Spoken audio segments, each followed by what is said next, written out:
Hello dear students, welcome back to chemistry class. In our previous class, we have learned 6 different types of changes with few of their examples. Today, let's get into the detail of the 6th type of change, that is physical and chemical change. We will now have a comparison of physical and chemical change. Let's take the example of melting of ice. We know that ice on keeping in room temperature for some time turns into water, that is by the process of melting.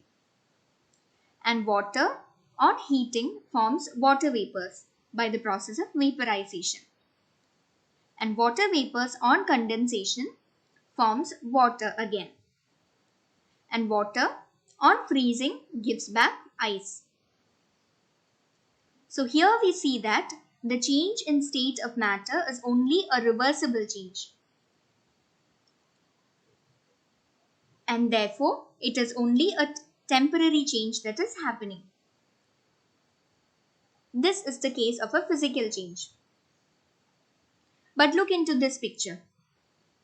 Here, lead dioxide, which is red in color, on heating gives lead monoxide, which is yellow in color, along with oxygen gas. Here, we cannot physically combine the products formed, that is lead monoxide and oxygen gas, in order to give back lead dioxide. This means that they cannot be reversed by any physical change or by any physical effect. And therefore, it is a permanent change and also it is irreversible. Such changes are called as chemical changes. It is also to be noted that here on heating a substance, one or more substances are formed, as you can see in the picture.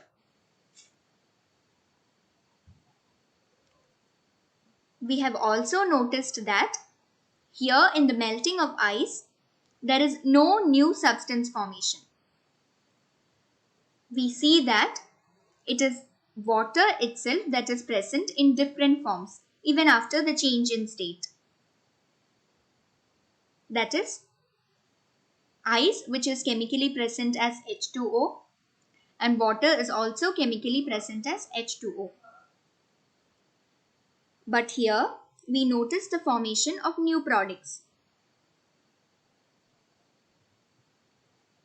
Initially, the substance, that is lead dioxide, on heating, it gives new products, lead monoxide and oxygen gas, where lead dioxide is chemically Pb2O, while lead monoxide, which is chemically PbO, and oxygen gas, which is chemically O2.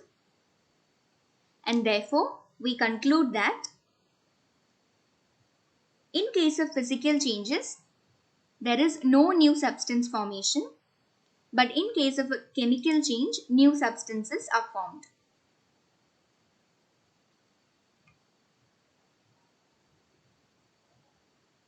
Also, here in the change in state of matter, we note that the change is not accompanied by a marked evolution of heat or absorption of heat.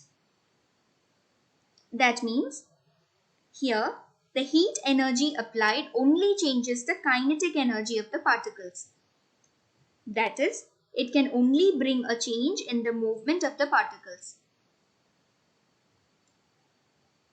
But contrary to that, chemical changes are accompanied by marked absorption of heat or evolution of heat, and sometimes also with the emission of light. As you can see here in this picture, on lighting a magnesium ribbon, it burns with a dazzling white flame,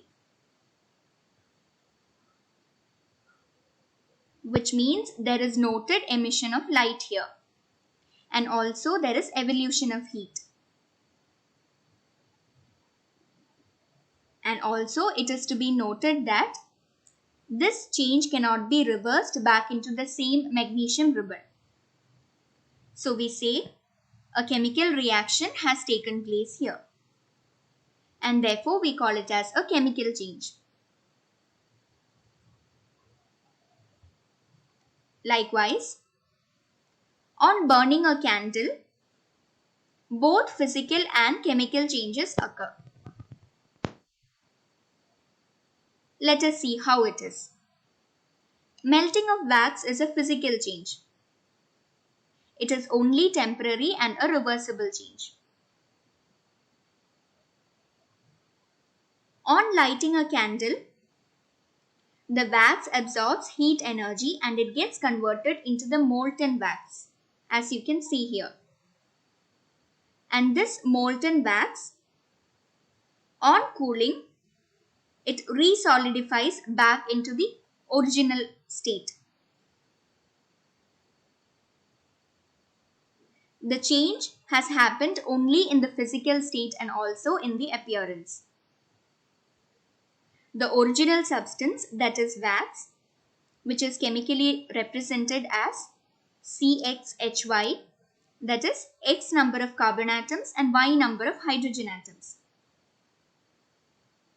And the final product after cooling is also the same wax, which is again containing the same X number of carbon atoms and same Y number of hydrogen atoms. But at the same time, if you see here, during the burning of a candle, it forms new substances like carbon dioxide and water vapor. That is, these burning reactions lead to the formation of one or more new substances, and therefore it is a chemical change. The original substance is wax, but the final product that is formed is carbon dioxide and water vapor along with the melting of wax.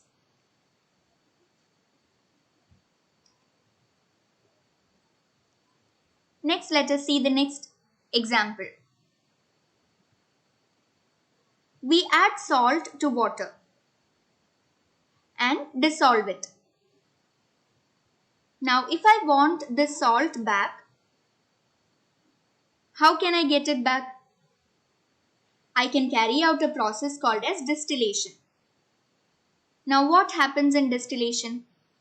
As we heat it, the liquid changes into the gaseous state, and we can extract the water vapor, condense it, and it gives water again. And the salt particles will still remain in the container at the bottom.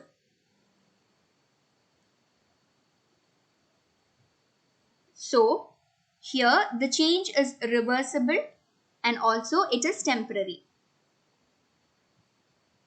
And also we have seen that there is no new substance formation. But salt has only changed its form from one to another. That is, the chemical composition of salt is NaCl, and in the final product also the chemical composition of salt is same as NaCl. Now what happens here in the making of curd from milk? During the process of curdling of milk, we find that milk has changed into a product called as curd. But here, the change cannot be reversed. That is, curd cannot be converted back into milk. And therefore, it is a permanent and irreversible change, where the original substance is milk and the final product is curd, where we note formation of new products. And therefore, we conclude that this is a chemical change. So now we have understood that a physical change is a temporary and reversible change. There is no new substance formation in case of a physical change. And also, there is change in physical properties like shape, size, physical state and appearance only in case of a physical change. And it is also to be noted that there will not be any change in the chemical composition of the original substance. But in case of a chemical change, chemical changes are always permanent and they are irreversible. There is no new substance formation in case of a chemical change. And also, the composition and the properties of the new substance or the new substances that are formed are completely different from the composition and the properties of the original substance. We will see few more examples in the coming class.